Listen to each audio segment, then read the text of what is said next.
At this point, the Associated Press with a story that says there is no report of any casualties without jumping to too many conclusions. Looking at the extent of this damage and knowing how well populated that building is, now there's another explosion down to the left side on the second World Trade Center tower.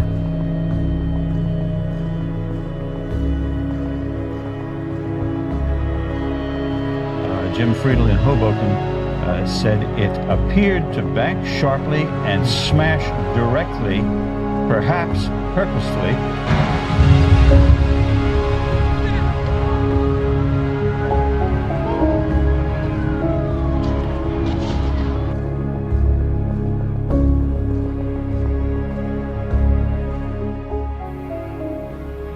And as you noted, Jim, this has been a target before. Back on February 26, 93, a terrorist act of the World Trade Center killed 6 and injured more than 1,000 others.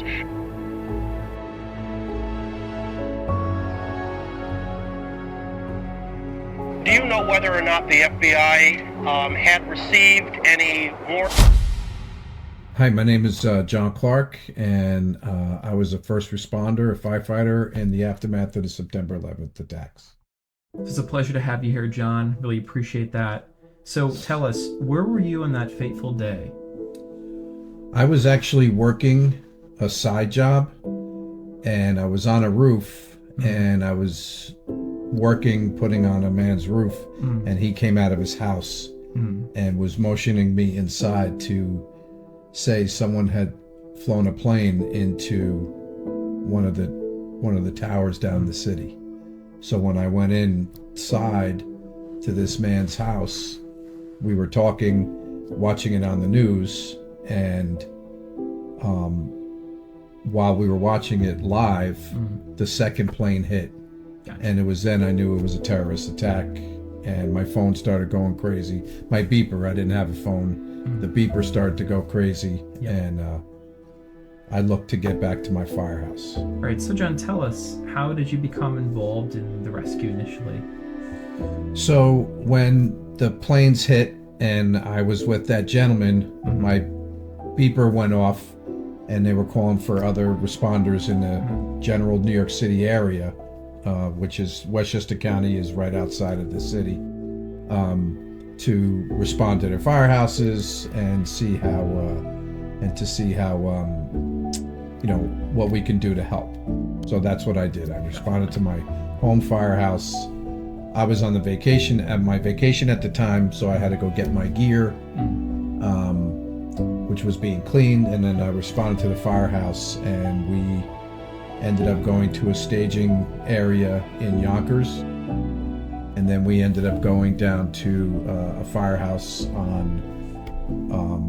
in the Bronx on Gun Hill Road, and we helped out there because the firefighters at the Gun Hill Bronx station were down at the site.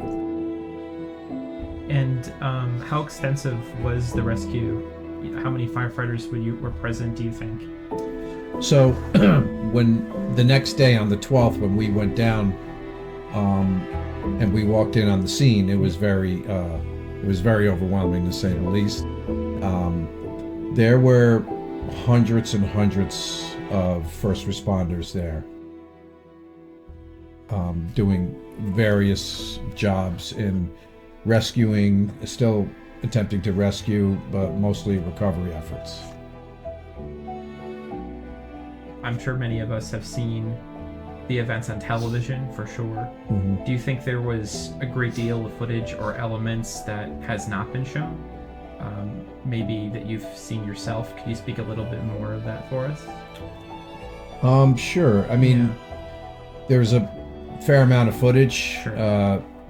But the thing that I remember most is just the people on the way down, entering into the site, the people walking around with their the pictures of their loved ones. That's something that struck me. I don't know if you see that much in actual footage. A lot of it, the distraught firefighters from New York City who actually survived but lost their old companies.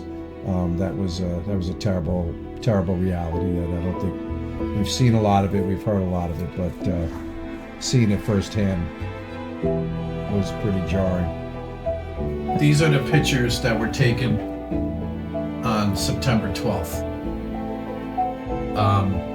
This is a postcard that I actually found in the rubble, put in my pocket. This picture was taken in the midst of the rubble. We were taking a break from the recovery efforts, and there was another building that was in danger of collapsing, and they were yelling. People were yelling.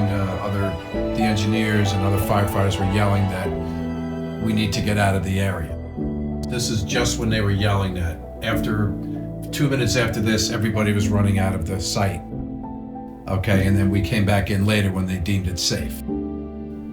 This picture here, which we were all grouped together, was taken from a gentleman from Pennsylvania who walked over to us and said, "Let me take a picture of you." And he took it with a disposable camera. And as you can see, we weren't too happy to take a picture, but he convinced us. He was an older gentleman, and he convinced us to take this picture because he said this is a historical moment. And we ended up getting that from him. So, how do you think being present during the attacks made an impression on you? Has it affected your life in any way since the incident? It's made a big impression on me. I'll never forget those days that we were down there. I will remember the unity of the firefighters from New York City, and then the other ones from outside the city who responded down there. How we all were working together for a common goal. Everyone just kind of accepting their role and just trying to find some way to help. But yeah, it'll always be a memory for me. But the actual devastation and the loss was a terrible memory. Well, that was quite an astounding account that you told us. I want to thank you for your time, Mr. Clark, and your service to our country.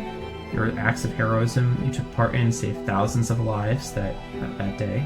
Thank you for your service. Really appreciate it. Okay, thank you.